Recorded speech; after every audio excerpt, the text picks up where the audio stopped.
Guys, samahan nyo ako, no? So, puntahan natin ang range area natin kung saan nandun ang mga healthy natin na mga kakarels na dadalhin natin sa Fiesta ngayong August 16 to 18, ano?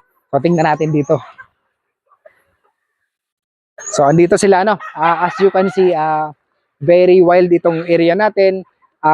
Slopey, hindi sila pantay, ano? Saka talagang wild na wild. Nandito lahat ng predators and everything.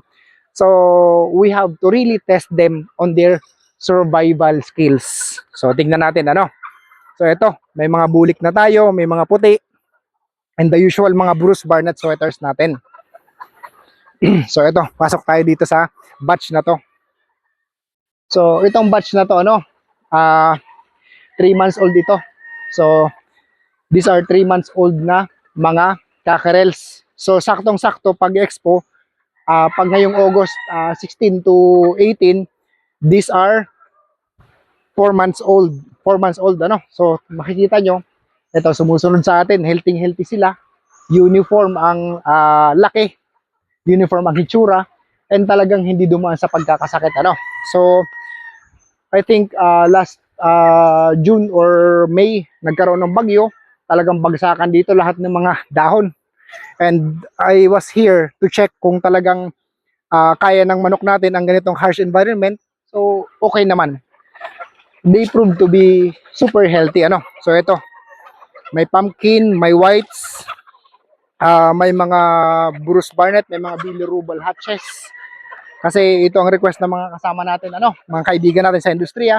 So, yung mga limitado ang budget, magdadala tayo ng mga ganito kalalaki na 4 months old, ano, sa August 16 to 21 sa Fiesta, ano. So, tingnan natin, ano. So, tontuwa ako dito.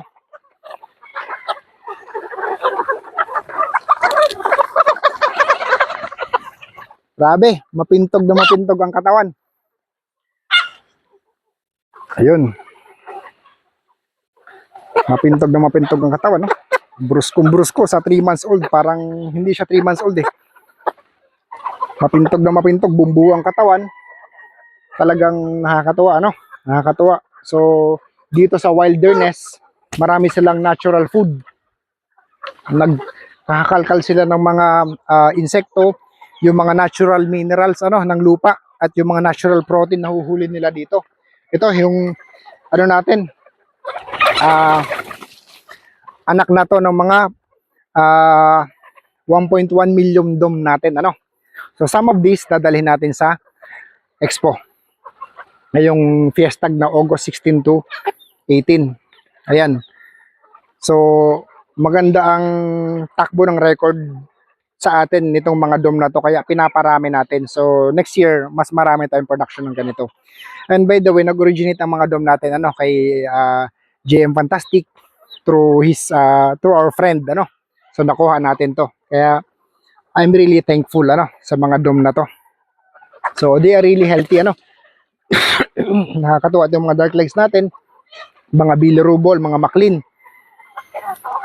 By next year, mga blue face naman ang paparamihin natin kasi talagang complementary and bagay talaga sila sa mga Bruce Barnett natin, ano. So I will see you guys sa expo.